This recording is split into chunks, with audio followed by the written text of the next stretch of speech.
quero convidar a igreja a abrirmos as nossas Bíblias no texto de Paulo aos Filipenses. Carta de Paulo aos Filipenses, capítulo de número 2.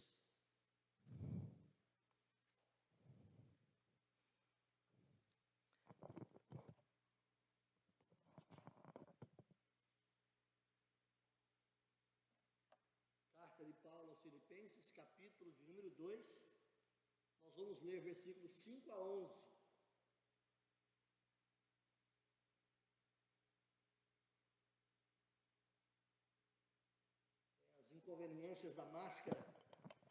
As inconveniências da máscara me nublando todo aqui a visão. Mas louvado seja Deus por isso. Quero convidar os irmãos então a abrirmos a palavra de Deus na carta de Paulo aos Filipenses, capítulo 2, versos 5 a 11. Estamos numa jornada, meus irmãos, no intuito de compreender e de aprender, a partir dessa carta, algumas lições que Paulo leva àquela igreja no passado e que o Espírito Santo traz à igreja no presente.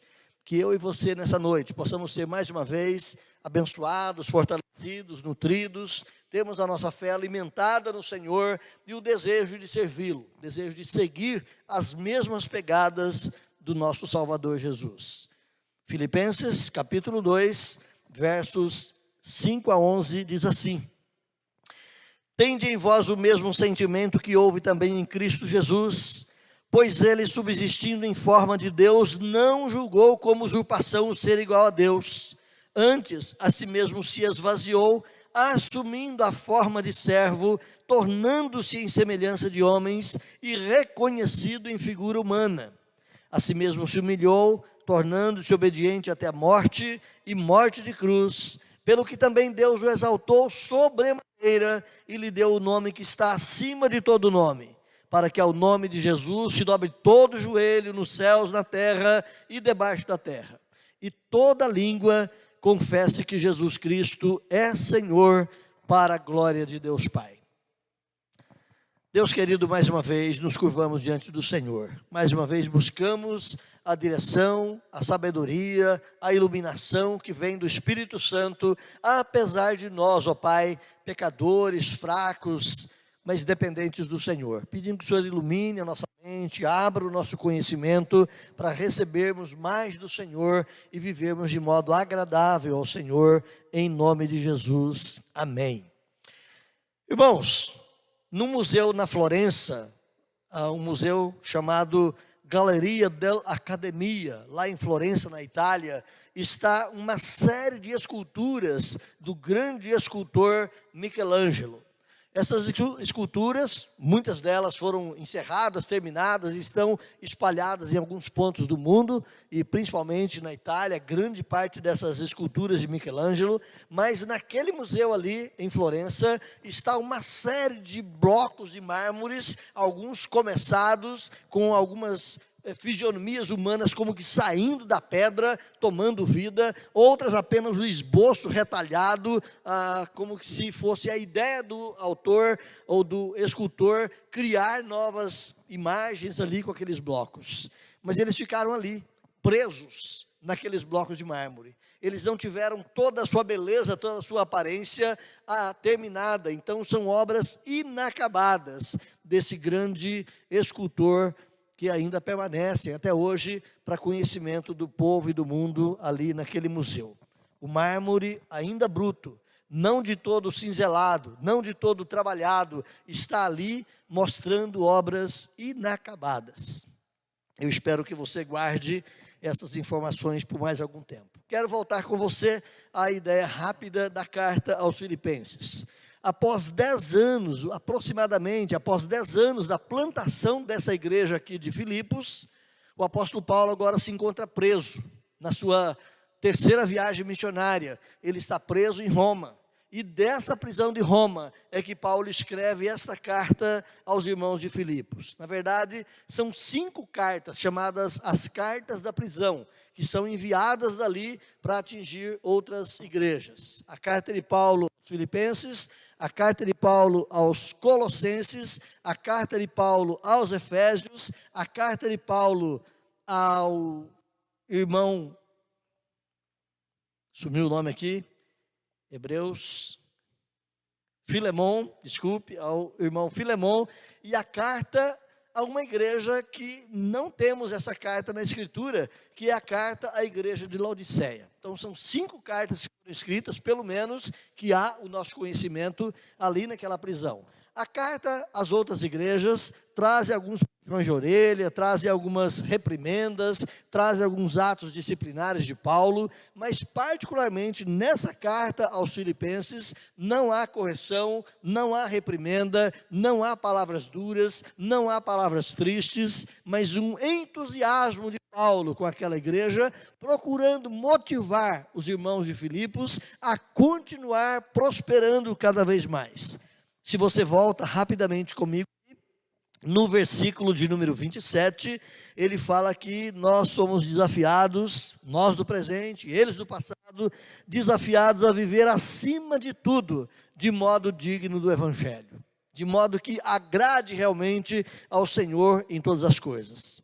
Então, meus irmãos, nesse texto lido hoje, eu quero compartilhar nessa oportunidade com os irmãos o seguinte tema: viver o Evangelho de Cristo é ser um imitador de Cristo. Viver o Evangelho de Cristo é mais do que ser um membro de igreja. Viver o Evangelho de Cristo é mais do que ser adepto do cristianismo. Viver o Evangelho de Cristo é mais do que ostentar uma pose de evangélico, até com alguns chavões que perduram e permeiam a nossa época. Mas viver o Evangelho de Cristo é esforçar a nossa vida com todo cuidado, com toda a determinação, com toda a garra, com toda a dependência do Espírito Santo de Deus, para que nós sejamos imitadores de Jesus.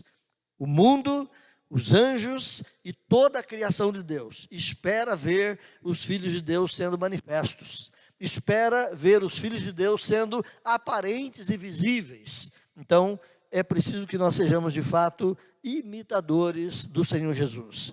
Eu quero trazer aqui algumas expressões desse contexto e desse ensino de Paulo a nós nessa noite.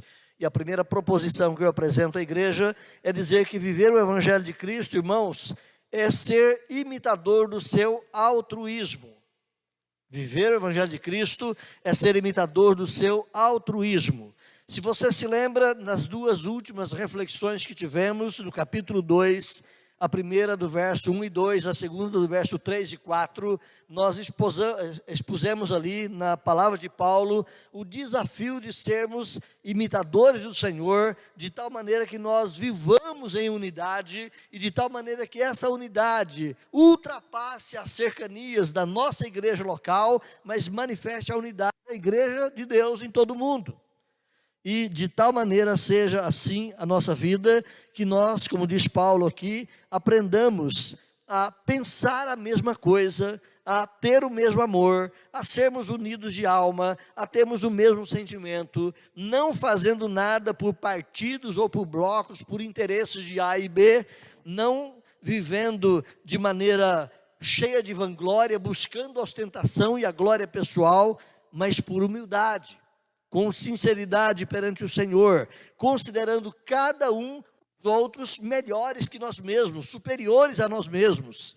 E como diz Paulo ainda no verso 4, não tendo cada um em vista apenas aquilo que é propriamente seu, apenas os seus interesses pessoais, mas tendo cada um em vista o bem, a honra, a dignidade e o valor dos outros, como melhores ou como superiores a nós mesmos. Quando nós entramos, irmãos, a partir do versículo 5, às vezes a nossa leitura muda o foco, porque nós pensamos, bom, o assunto de Paulo com a igreja acabou, agora ele quer mostrar a pessoa de Jesus Cristo, no seu poder, na sua glória, na sua humilhação, na sua exaltação. Paulo faz isso sim, mas os irmãos têm que lembrar que a carta é uma continuidade.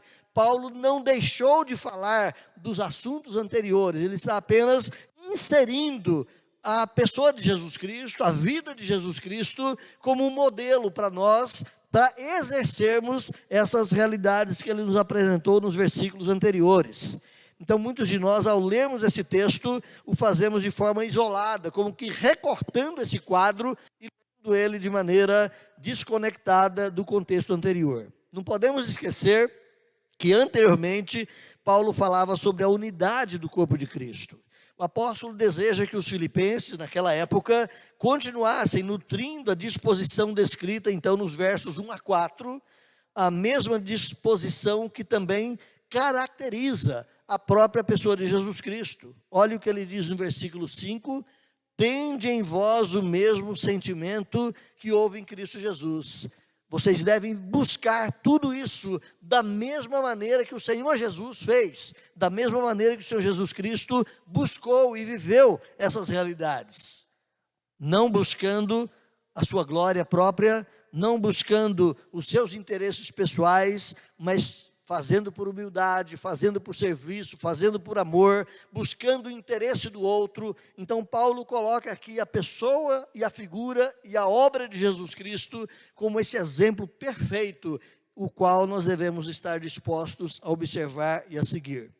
Tende em vós mesmos. Essa expressão em vós mesmos, podemos entendê-la em duas nuances que o texto nos permite. Primeiro, podemos perceber que Paulo está apontando aqui, talvez como uma tradução americana, faz melhor do que o nosso português, tende entre vós mesmos, e não em vós mesmos, mas tende entre vós mesmos, e essa ideia então pode apontar para a coletividade, entre a vivência de vocês. Observem o exemplo de Jesus Cristo. Entre a vivência da comunidade, vivam de tal maneira que a família eclesiástica, a família cristã, e não apenas o crente individual se esforce, mas todos nós num conjunto, nos esforcemos por sermos seguidores de Jesus.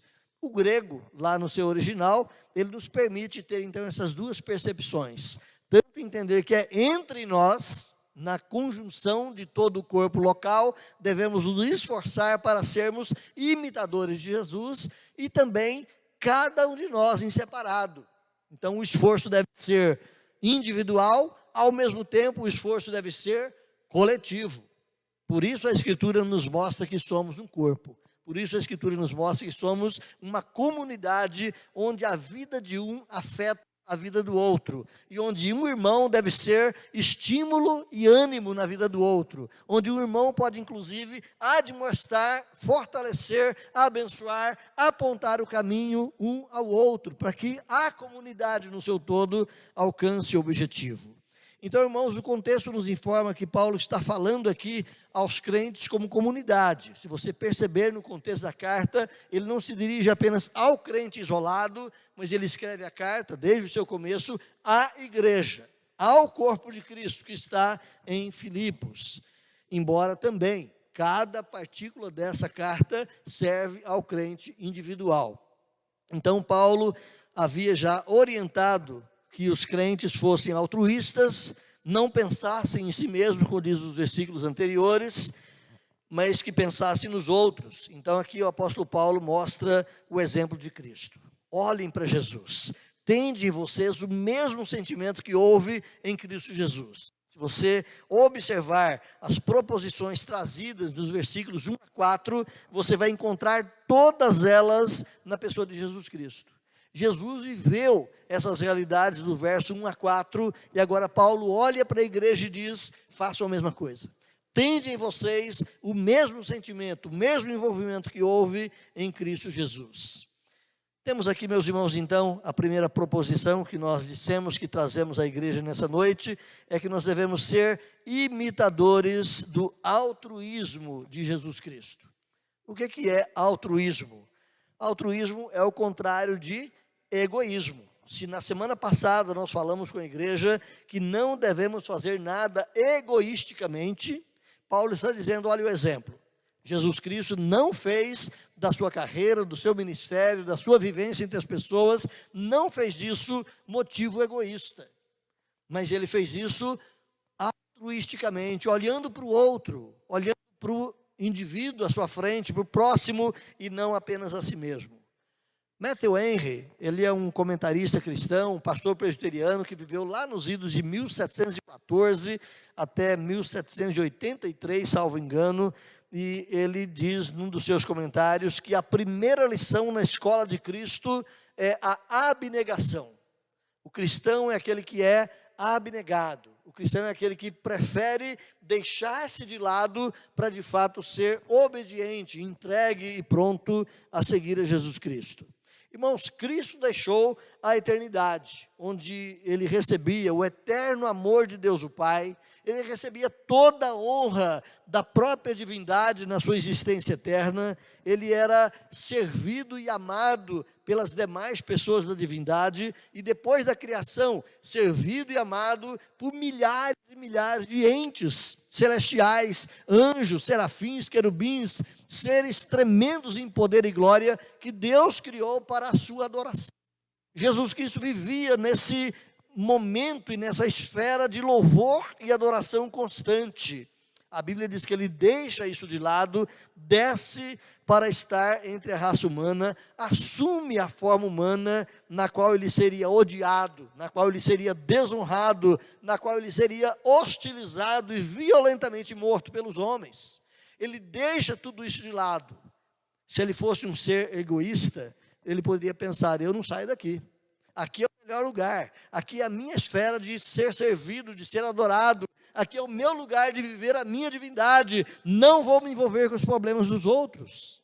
Mas Jesus deixa tudo isso de lado e desce, assume a nossa vida, assume a nossa carne, não assume a nossa pecaminosidade, embora ele pague pelos nossos pecados, mas ele decidiu salvar os homens que ele próprio havia criado, os quais ele amou, e decidiu para essa salvação dar a sua vida.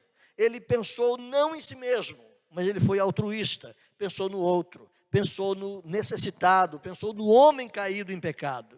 A Bíblia vai nos ensinar que ele não pensou em si, mas ele pensou em nós. Olhe João 3,16.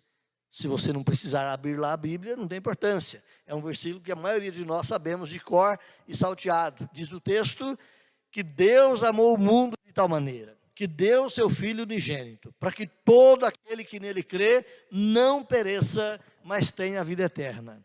O ato de Deus dar o Filho unigênito para nossa salvação, meus irmãos, não foi um ato exclusivo de Deus o Pai, que forçou o Filho a vir morrer em nosso lugar, mas foi um ato também voluntário do próprio Filho, resolvido lá na eternidade, mesmo antes da criação de todas as coisas, já estava resolvido entre Pai, Filho e Espírito Santo, que quando existisse a humanidade, essa humanidade cairia no pecado e o Filho viria.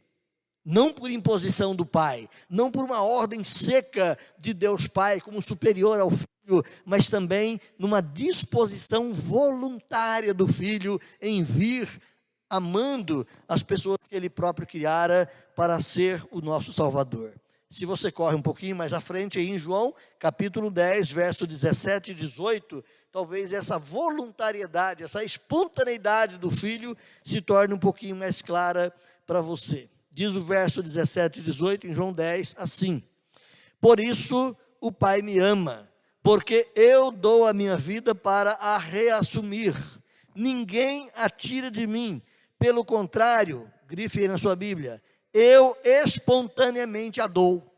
Não foi forçado, não foi imputado por uma ordem acima dele, mas eu espontaneamente a dou, disse Jesus. Tenho autoridade para entregar a minha vida e tenho autoridade para reaver a minha vida.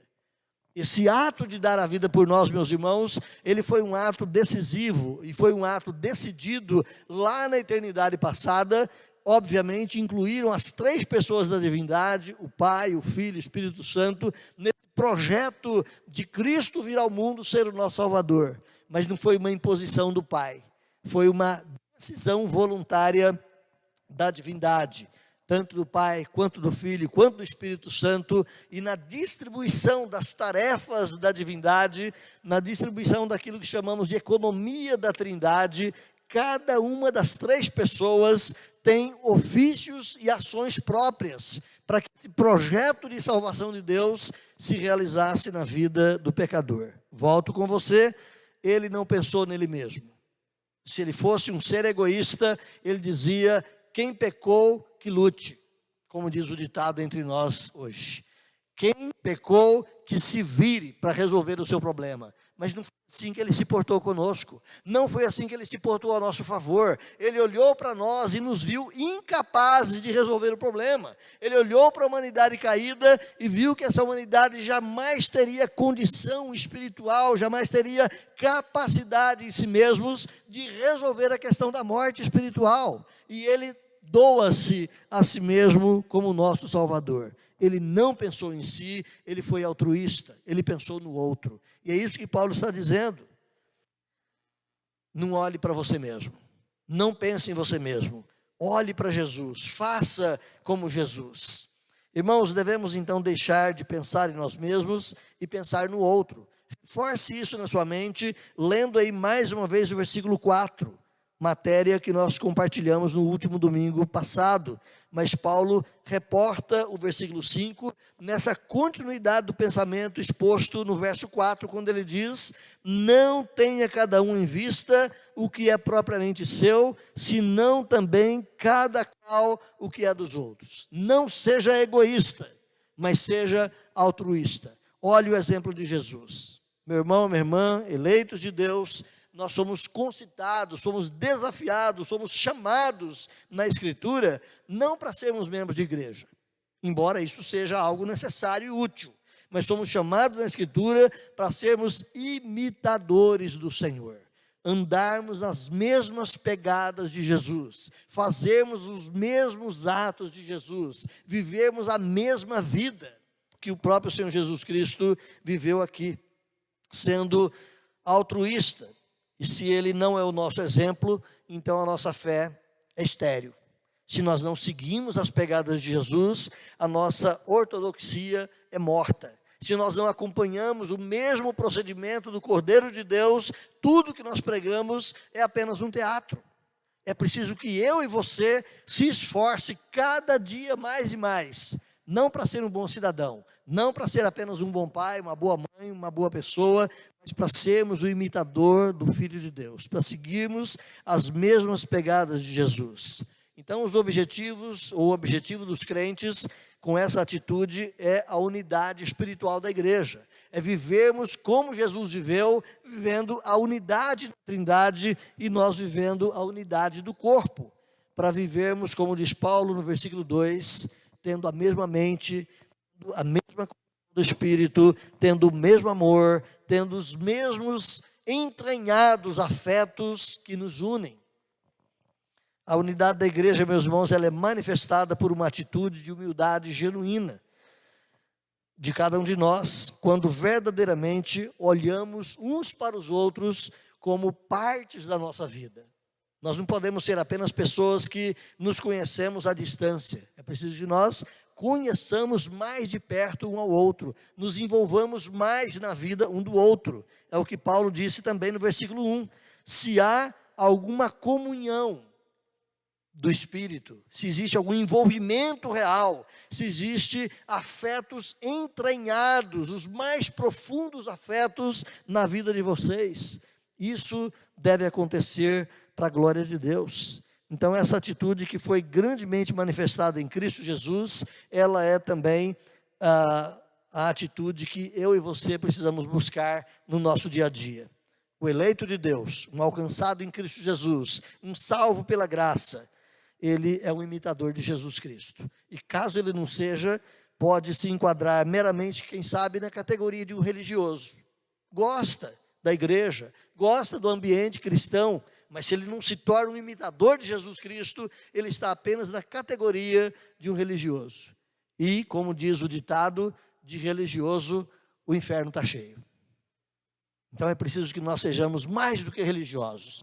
A religiosidade é positiva quando nós de fato vivemos isso. A palavrinha religião, você já ouviu dezenas de vezes, vem lá do latim, do verbo religar. Religare, lá do latim, traz para o nosso português a palavra religião. E ser de fato um religioso no sentido pleno da palavra é estar religado a Deus. Não apenas também no sentido eclesiástico, mas no sentido da imitação do nosso Senhor Jesus Cristo. Nosso irmão William Hendrickson, um comentarista cristão já falecido, ele diz o seguinte na na reportagem acerca desse texto. Certamente que há uma área em que Cristo não pode ser nosso exemplo. Não podemos imitá-lo em seus atos redentivos. Não podemos sofrer ou morrer vicariamente pela salvação de outra pessoa. Foi Ele, unicamente Ele, que teve condição de satisfazer a justiça divina e trazer o seu povo à glória. Então, nós não conseguiremos jamais ser um imitador de Jesus Cristo no ato da redenção. Mas em todos os outros momentos da vida de Jesus, somos chamados a imitá-lo. Continua William Hendrickson dizendo: mas com o auxílio de Deus, podemos e devemos imitar o Espírito que serviu de base para esses atos. A atitude de autorrenúncia, com vistas a auxiliar outros, deveria estar presente e se expandir na vida de cada um de nós, discípulos de Jesus. Então, ser o imitador no ato da redenção, jamais conseguiríamos fazer isso. Poderíamos morrer centenas de vezes seguidas, se fosse isso possível, e jamais a nossa morte teria o poder de salvar alguém. Nós jamais conseguiríamos ser um redentor. Mas nós devemos ser o imitador de Jesus Cristo naquela disposição, naquele espírito que serviu de base para que a redenção acontecesse. Ou seja, ele foi altruísta. Ele não pensou em si, ele pensou no próximo, ele pensou no pecador, pensou naquele que precisava de ajuda. O apóstolo João, meus irmãos, deixa claro, lá na sua carta, 1 João capítulo 2, verso 6, quando ele diz que aquele que permanece nele, em Cristo, deve andar da maneira como ele andou. Então, se eu e você dizemos que somos cristãos, se eu e você dizemos que estamos em Cristo, a nossa vida tem que ser uma imitação do Senhor Jesus. Apesar de nós, apesar da fragilidade, apesar da fraqueza, mas temos que ser teimosos em buscar imitar o Senhor Jesus Cristo. Então, viver o Evangelho de Cristo é ser o imitador da sua ou do seu altruísmo. Na continuidade, vamos aprender com Paulo aqui, que viver o Evangelho de Cristo é ser o imitador da sua humildade. É ser o imitador da sua humildade. Versículos 6 e 7, especialmente. 6 a 8, melhor dizendo aí, leia comigo. Pois ele, subsistindo em forma de Deus, não julgou como usurpação ser igual a Deus, antes a si mesmo se esvaziou, assumindo a forma de servo, tornando-se em semelhança de homens e reconhecido em figura humana. A si mesmo se humilhou, tornando-se obediente até a morte e morte de cruz.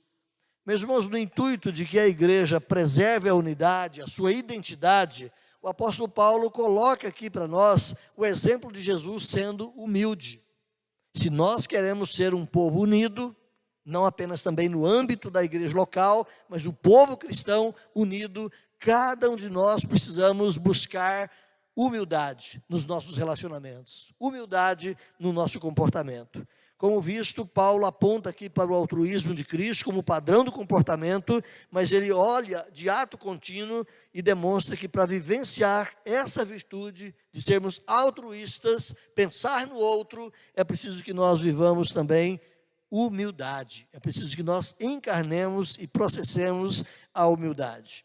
Paulo demonstra, meus irmãos, essa ligação estreita do altruísmo com a humildade ao dar sequência de sua fala por essa conjunção explicativa que ele coloca então no versículo 6. Olha o versículo 6, as primeiras expressões.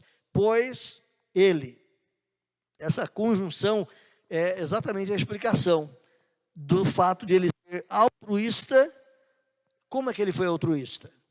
Porque ele, embora sendo Deus, não levou isso como mania de glória pessoal, mas se humilhou. Então, essa disposição de viver o altruísmo, ela está conectada, ligada intimamente ao conceito da humildade. Ele se humilhou. Olha o versículo 6 mais uma vez, o versículo todo. Porque ele, subsistindo em forma de Deus, não julgou como usurpação o ser igual a Deus. Ele não bateu no peito hora nenhuma para dizer, vocês estão pensando o quê? Eu sou Deus.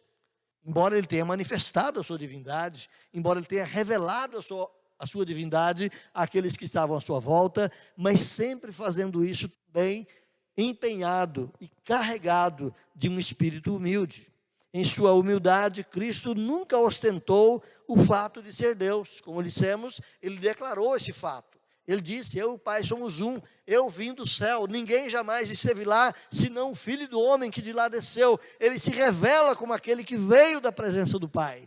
Mas ele não ostenta e não humilha, não pisa, não sapateia aquele que está ao seu lado pelo fato de ele ser Deus. Não julgou como usurpação o fato de ser igual a Deus.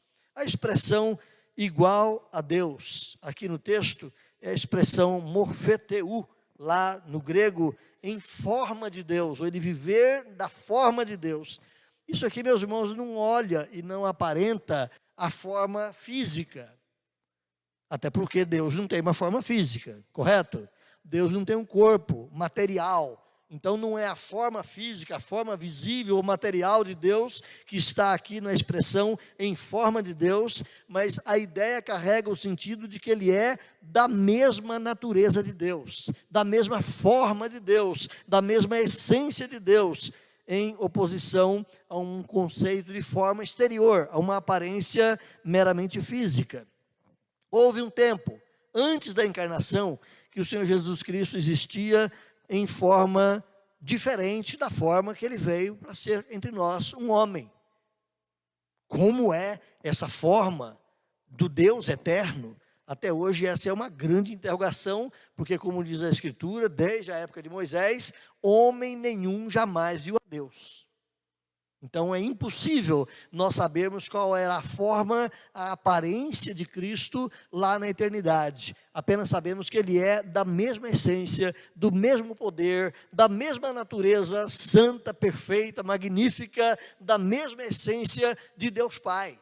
Ele era completamente Deus, e quando ele vem para o mundo, ele vem nessa essência da divindade, embora ele sendo o próprio Deus, a própria essência divina, agora encarnada num corpo humano, ele não traz isso como motivo de grandeza pessoal, ele não traz isso como ostentação do seu poder ou da sua pessoa.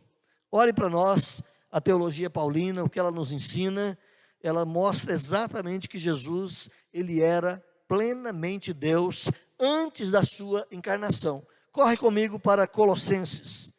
Se você está aí em Filipenses, mais umas 2 páginas à frente, você chega lá. Colossenses capítulo 2, verso 9. Colossenses 2,9 diz assim: porquanto nele, em Cristo Jesus, habita corporalmente toda a plenitude da divindade, ou seja, toda a grandeza e toda a realidade, a plenitude daquilo que é Deus, habita completamente no corpo de Jesus. Esse é o mistério. Como é que o infinito pode caber naquilo que é finito? Como é que o Deus soberano e excelso, aquele que é imenso, que está além de toda essa sua criação, ao mesmo tempo presente e imanente em tudo que ele criou, como que esse Deus imenso pode vir e se conter num corpo humano? Esse é um grande mistério que a mente humana jamais poderá compreender plenamente, mas é isso que Paulo nos ensina. A teologia paulina nos mostra que Cristo encarnado é completamente Deus. Ele não é um homem superior, ele não é um homem desenvolvido, ele não é um espírito iluminado, ele é Deus, vivendo na forma de homem. Olhe também 2 Coríntios capítulo 4, volta aí então algumas páginas, 2 Coríntios capítulo 4, versículo 4.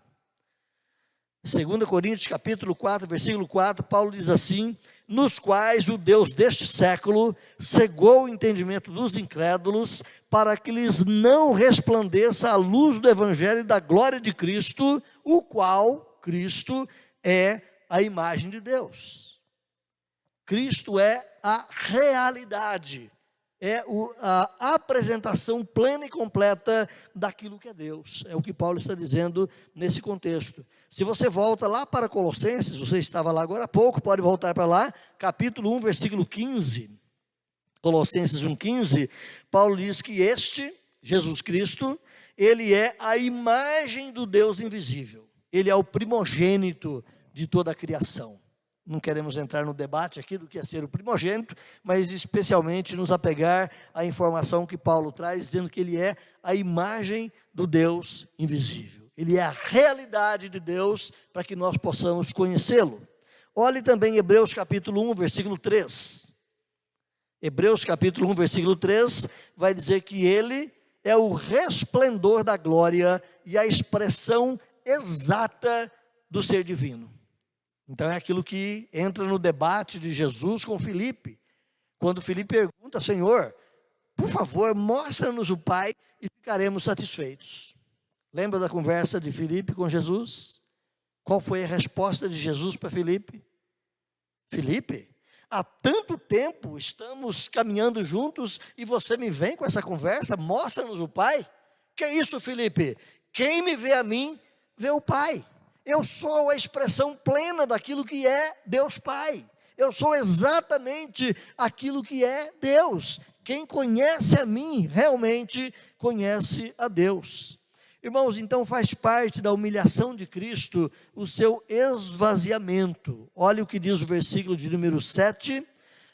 Antes, a si mesmo se esvaziou. Cristo, ao deixar de lado alguns atributos da sua divindade, ele não deixa de ser Deus, mas ele deixa de exercer conscientemente, intencionalmente, alguns atributos que são da divindade. Por exemplo, encarnado, ele não era, naquele período, onipresente. Ele estava preso ao seu corpo humano. Ele não podia estar ao mesmo tempo em todos os lugares. Então, alguns atributos da divindade são minimizados, não são perdidos e nem retirados, mas são minimizados naquele período de encarnação. E ao fazer isto, faz parte do seu esvaziamento. Ele se esvazia de algumas qualidades, alguns atributos da divindade para vir nos servir, para vir dar a sua vida em nosso lugar. Essa doutrina do esvaziamento, ela é uma doutrina que demanda muito tempo, quem sabe, para nós debatermos sobre tudo isso. É chamada a doutrina kenósica, ou a questão kenósica de Jesus Cristo, porque vem da palavrinha grega kenosis, que é esvaziar, e há muito material para se conhecer sobre esse esvaziamento de Jesus Cristo, vindo assumir aqui o nosso lugar. Diz aqui o texto que ele se esvaziou de si mesmo, não deixou de ser Deus, mas diminuiu a presença de alguns atributos da divindade e se tornou servo. Se antes ele tinha, no versículo 6, olha aí, a forma de Deus, a plenitude de Deus, ele se esvazia de alguns desses atributos e assume agora a plenitude do servo. Ele assume a forma do servo, a natureza do servo, para poder dar a sua vida em nosso resgate. Então, o esvaziamento de Jesus Cristo tem a ver com o fato de que, ao assumir a forma humana, ele decidiu não fazer uso independente de qualquer um dos seus atributos divinos, por conta própria, mas sempre estar sujeito à direção do Pai. Se Cristo não fizesse isso, e ele optasse por ser o dono, no caso das suas próprias decisões, e não sujeitasse ao Pai, ele estaria, quem sabe, mostrando, ao invés de humildade, quem sabe mostrando egoísmo, coisa que não faz parte do ser divino. Então, Cristo não se esvaziou, como dissemos, da sua divindade, mas ele se esvaziou de alguns atributos. Ele deixou de exercer alguns atributos e assume a forma de servo. Olhe mais uma vez o versículo 7, na sua colocação completa. Antes a si mesmo se esvaziou, assumindo a forma de servo, tornando-se em semelhança de homens e reconhecido por todos, que de fato ele era homem. Uns 200 anos depois de Cristo, vai surgir debates na igreja sobre a questão cristológica. Ele era mesmo Deus? Ou ele era apenas homem? Ele era mesmo homem? ou ele era apenas Deus? Então, vários grupos vão debater essas questões, e vai surgir ali, no meio desses debates da história, algumas questões levantando esses pontos. Será que ele não era apenas uma aparência de homem? E se a gente fosse pegar nele, não tinha nada para pegar? Ele era apenas uma aparência, ele era só um divino? Então essas questões todas perduraram ali durante um período, e a igreja teve então aquilo que é chamado de credos cristológicos. O credo de Nicéia, o credo de Constantinopla e outros credos que foram realizados na conjunção de pastores e líderes da igreja daquela época, para entender com muito denodo, com muita devoção, essas questões acerca de Jesus. Ele foi plenamente homem, e ele foi plenamente Deus. Essa é a expressão da igreja, essa é a expressão que a igreja compreendeu da Bíblia. Então essa atitude do nosso Senhor Jesus Cristo de humilhar-se, de esvaziar-se de si mesmo, é a essência do cristianismo verdadeiro, e precisa ser a essência de cada um de nós cristãos. Se nós não seguirmos a humildade de Jesus, nós não estamos vivendo de fato o cristianismo. Champlin, um comentarista cristão, também vai dizer que, embora igual quanto à natureza como filho, e até mesmo como membro da Trindade, ele tomou uma posição de subordinação, e isso por sua própria determinação e vontade, tendo em vista a realização de sua missão. Ou seja, como dissemos antes, ele não foi obrigado, ele não foi imposto por Deus a fazer alguma coisa, mas por decisão própria, por amor ao pecador que ele criara, ele também entrega a sua vida para a nossa redenção. O eleito de Deus, irmãos, então, ele recebe a vocação e o chamado para assumir também, como Cristo, uma vida de humildade. Não há lugar na igreja para ostentação de grandeza. Não há lugar na igreja para show, onde um e outro aparecem sob holofotes. Cada um de nós, como cristãos, estamos no mesmo nível, quebrantados, humilhados, de joelhos diante da cruz, reconhecendo o nosso pecado, reconhecendo a nossa fraqueza e buscando servi-lo em humildade na relação de uns para com os outros, em humildade na nossa relação para com o próprio Deus. Então, ao convocar os crentes a manterem a unidade da igreja, o apóstolo Paulo coloca aqui para nós a humildade de Jesus. Sigam o mesmo sentimento que houve em Cristo Jesus. Essa é a exigência que o próprio Cristo também apresenta de modo tão carinhoso, tão manso e tão terno àqueles que querem segui-lo. Corra para Mateus, Mateus capítulo 11.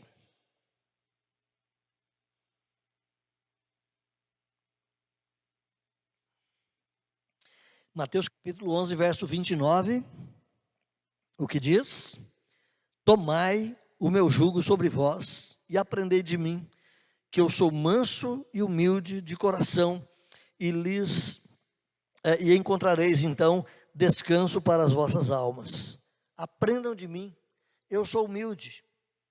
Eu disse semana passada que para reconhecer a humildade é preciso fazê-lo com humildade. Nós não podemos ostentar a humildade, bater no peito porque somos humildes. Se assim fizermos, estamos deixando de ser humildes e já estamos buscando uma glória pessoal. Mas reconhecer a humildade como Jesus Cristo, aprender dele que era humilde, não apenas pelo que ele disse, embora seja verdade, ele era sim humilde, mas aprender dele pelo que ele viveu, as suas obras, os seus atos, o seu comportamento em humildade perante os homens. A humildade de Jesus, meus irmãos, então, ela é icônica, ela é emblemática a todos nós cristãos, pois não pode existir cristão sem a plena identificação com aquele de quem nos tornamos ou nos tornaremos imagem e semelhança. Não podemos, de fato, ser cristãos se nós não nos tornarmos seguidores, imitadores de Jesus. É aquilo que nós seremos plenamente lá no futuro, mas agora já somos chamados a vivenciar, sermos imagem e semelhança do próprio Senhor.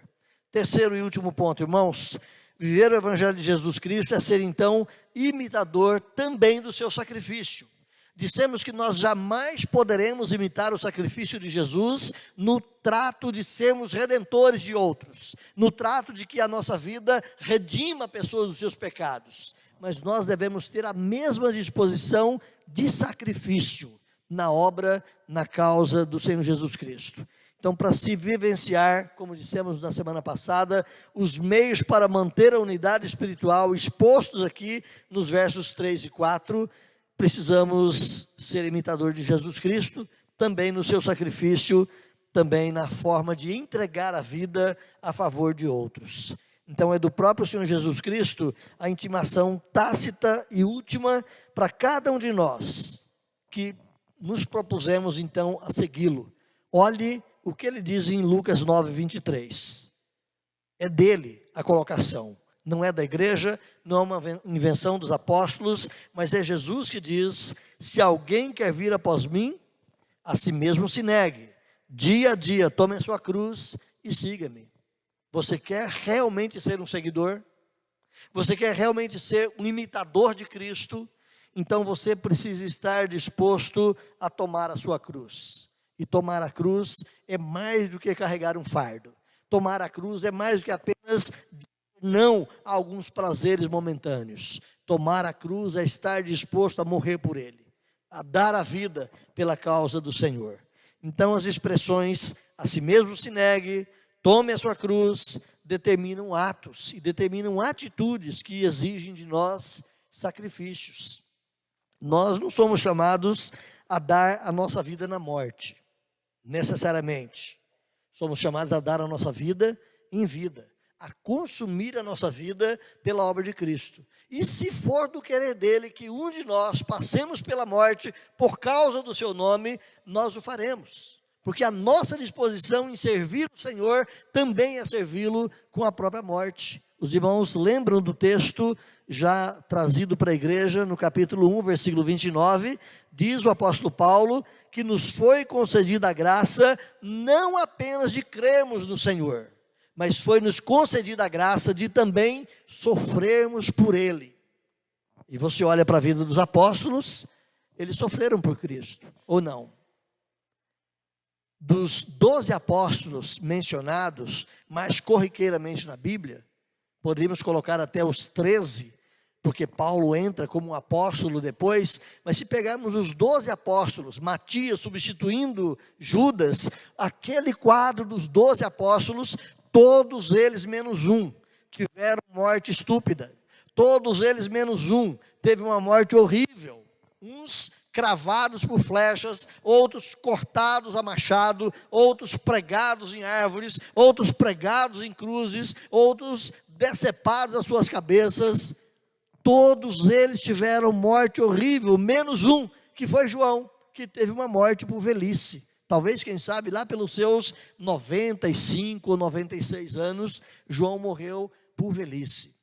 Diz a história, fora da Bíblia, que os seus discípulos, lá em Éfeso, pegavam João, velhinho, 95, 96 anos, já não conseguia nem mais andar. Eles pegavam João, colocavam João numa cadeira ao sol e deixavam João ali para tomar o sol da manhã. E à volta dele, os seus discípulos, ele dizia repetidamente: filhinhos, amai-vos uns aos outros.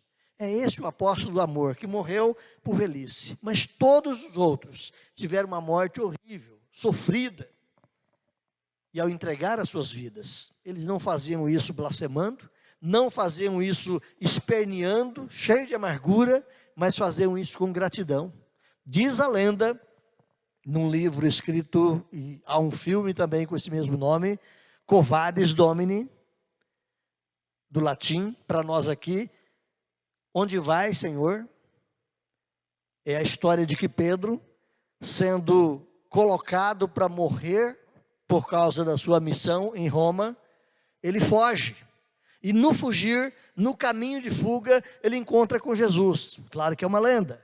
E ele encontra com Jesus, e Jesus, ali diante dele, ele pergunta: Quo Vadis Domini? Ou seja, onde vai, Senhor? E Jesus responde para ele: Pedro, estou indo para Roma, morrer nesse lugar, porque você se nega a morrer por mim. E ele então volta arrependido, e chegando em Roma, ele diz: eu quero morrer pela causa de Jesus Cristo, mas eu não quero morrer como meu mestre, não sou digno de morrer como ele. Por isso a tradição diz que Pedro foi crucificado na cruz invertida, de cabeça para baixo. Todos eles morreram de forma estúpida, deram a vida. Irmãos, isso é graça. Ninguém se propõe a morrer por uma coisa assim. Mas os apóstolos se propuseram e milhares de outros se propuseram a fazer isso. Quando você lê um pouco da história da igreja, os mártires do Coliseu Romano, muitos deles entravam em levas de 10, 20, 30, 50 cristãos para serem despedaçados por feras, para serem maltratados por gladiadores. E eles diziam perante César: salve, Senhor. Não para César, mas para o Senhor Jesus Cristo: salve, Senhor. Aqueles que vão morrer te saúdam. E eles morriam, entregavam ali as suas vidas aos dentes dos leões, às feras e aos tacapes dos gladiadores, em honra a Cristo Jesus, na certeza de que eles estavam vivendo um momento de glória. Lembra da morte de Estevão? O primeiro mártir do cristianismo. Ao morrer apedrejado, ele glorifica a Deus. Ao morrer apedrejado, ele louva aquele que for o seu Redentor, o seu Salvador. Vos foi concedida a graça de padecerdes por Cristo e não apenas de crerdes nele. Irmãos, não sabemos até onde vai a nossa tranquilidade aqui no Brasil. Não sabemos quantas voltas esse mundo dará antes que as perseguições nos alcancem. Mas certamente, se não nós, quem sabe nossos filhos, nossos netos, pessoas não muito longe de nós, darão a vida pelo Senhor aqui em nossa nação.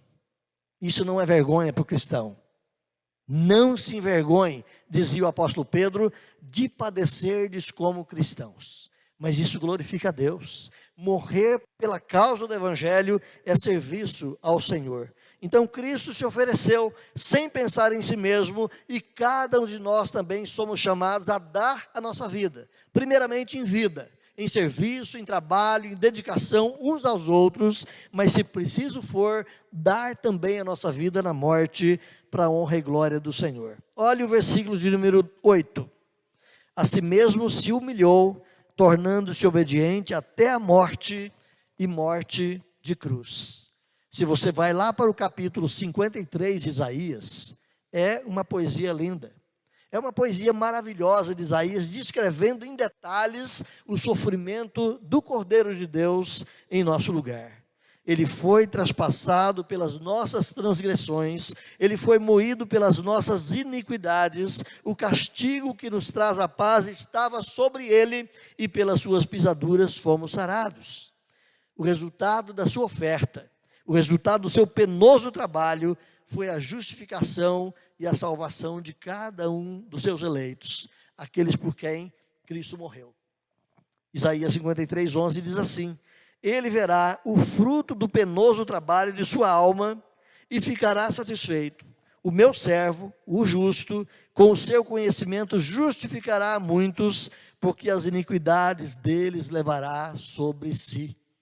É Cristo olhando não apenas na dor da morte, mas além da morte, olhando ao longo da história e vendo cada um de vocês, irmãos e irmãs, olhando além da sua morte, ao longo da história, e vendo cada um dos remidos, comprados pelo seu sangue, e ele dizendo para si mesmo: valeu a pena. Sofri a ira de Deus, sofri o inferno que era para esse povo sofrer, mas valeu a pena. São agora os filhos que o Pai me deu. E Jesus Cristo se alegra pela salvação de cada um dos seus. Então, irmãos, assim como Cristo passou pela humilhação, assim como ele passou pelo sacrifício, ele foi seguido também de exaltação e de glorificação. Assim também o eleito de Deus é chamado a percorrer o mesmo caminho. Não buscando a exaltação, não buscando a glorificação, mas na certeza de que lá na frente, o Pai também haverá de nos glorificar, haverá também de exaltar cada um de nós. Se nós vivemos num mundo horrível, podre, sujo, se muitas vezes temos vergonha de nós mesmos, nós experimentaremos lá no futuro, irmãos, o que é de fato viver para a glória de Deus. Uma vida santa, perfeita, uma vida onde você realmente é plenamente realizado em tudo que você faz, em tudo que você pensa, em tudo que você fala, tudo será santo, para a glória de Deus. Olha o versículo 9, diz aí que ele, pelo que ele sofreu, Deus também o exaltou, sobremaneira, lhe deu o nome que está acima de todo nome, ele foi exaltado. E Paulo, escrevendo aos Romanos, lá no capítulo 8, 17, ele vai dizer: se com ele sofrermos, também com ele seremos glorificados. Então a glorificação pertence a você. Óbvio, a nossa glorificação não nos tornará deuses, mas experimentaremos daquilo que Deus é. Experimentaremos da maravilha de sermos perfeitos e plenos. Experimentaremos da glória que pertence ao próprio Deus. Então, meu irmão, minha irmã, você como eleito de Deus, é chamado a uma vida de entrega. Mesmo que aqui essa entrega seja um sacrifício. Como dissemos, nem sempre na morte, mas um sacrifício muitas vezes na própria vida, nos desgastando para servirmos uns aos outros. O caminho do homem para o sucesso inclui pensar em si só, do homem lá de fora, do homem do mundo. Ele pensa que para ele buscar o sucesso, ele tem que esquecer os outros e pensar em si mesmo e fazer o seu caminho. Na Bíblia é o contrário. O caminho para o sucesso do crente é não pensar em si mesmo e pensar mais no outro. É não valorizar tanto a si, mas valorizar o próximo, como também imagem e semelhança do Senhor. Meus irmãos, é de comum acordo da maioria dos estudiosos bíblicos que esse texto de Paulo, do versículo 5 ao versículo 11, foi colocado aqui intencionalmente por Paulo, quase que copiando um hino de exaltação a Cristo naquela época da igreja passada. Então a maioria dos irmãos entendem que esse texto não foi apenas que Paulo criou da sua própria lavra, da sua própria capacidade, mas ele pegou um hino comum da época e o colocou aqui de forma simples para que nós pudéssemos perceber a pessoa de Jesus Cristo como nosso Redentor, como nosso Salvador, como aquele que é glorificado, mas percebê-lo também como exemplo. Assim como ele fez, assim eu e você também devemos fazer. Então, meu irmão, minha irmã, que a sua vida seja um sacrifício vivo para o Senhor. Que a sua vida seja, de fato, uma dedicação santa e agradável ao Senhor. E que os seus atos sacrificiais não sejam omitidos. Pelo contrário, se exigidos na continuidade da sua vida, fazer algum sacrifício, mesmo que esse sacrifício seja a morte, você vai fazer isso, porque você ama ao Senhor Jesus Cristo. O hino chamado O Exemplo de Cristo, de Rodolfo Gaed, nos ajuda a perceber um pouquinho dessa realidade. Eu leio aqui para você a poesia desse hino que diz: o Evangelho nos ensina com clareza que o Verbo carne humana se tornou. Este é o Cristo que optou pela pobreza, entre os humildes deste mundo habitou. Nosso Senhor, como um coitado, se humilhou e assumiu a forma do servo sofredor. O ser igual a Deus ele não usurpou, esvaziou-se para mostrar o seu amor. Sua caminhada o levou até a cruz, sofreu tortura, desrespeito e muita dor. Sem vacilar, sua opção ele conduz até a morte para tornar-se Senhor. Quem segue a Cristo tem o mesmo sentimento, esvaziando-se em favor de seu irmão, não é orgulhoso e não tem constrangimento de ser pequeno e ter humilde coração. Compartilhar é a vivência do cristão, o dar de si é a sua forma de amar. Por isso, prega a justa imitação daquele que do céu veio para o mundo transformar. A missão de Jesus é a minha missão, é a sua missão, é a missão da igreja. O que ele viveu, eu e você somos chamados também a viver. Lembra das obras inacabadas de Michelangelo? Estão lá no Museu de Florença. Pessoas que ainda estão presas naqueles blocos de mármore. Pessoas que jamais sairão dali para mostrar a inteligência e a beleza do seu escultor. Ao contrário deles, eu e você, por enquanto, ainda somos também obras inacabadas. Mas Deus está trabalhando, Deus está esculpindo cada um de nós, para sermos também, num tempo certo, imagem, semelhança e glória de Cristo Jesus. Hoje nós olhamos para nós e pensamos, eu não sou aquilo que eu deveria ser. Mas quando nós olhamos para a Escritura, ela mostra que você será, não aquilo que você realiza com seu esforço, mas aquilo que Cristo pagou o preço para que você fosse. Imagem e semelhança de Deus. Se o pecado nos derrubou lá no Éden, se o pecado deformou a nossa vida, lá na queda de Adão, em Cristo, o segundo Adão, nós somos reconstruídos. Então, meu irmão, minha irmã, não se canse, não se desanime de buscar ser um imitador de Jesus. O imitador de Jesus imita o seu altruísmo, o imitador de Jesus imita a sua humildade, o imitador de Jesus imita o seu sacrifício em prol do outro. Que Deus abençoe a mim, Deus abençoe você, e que nós, como povo de Deus, sejamos esses imitadores de Jesus. Amém?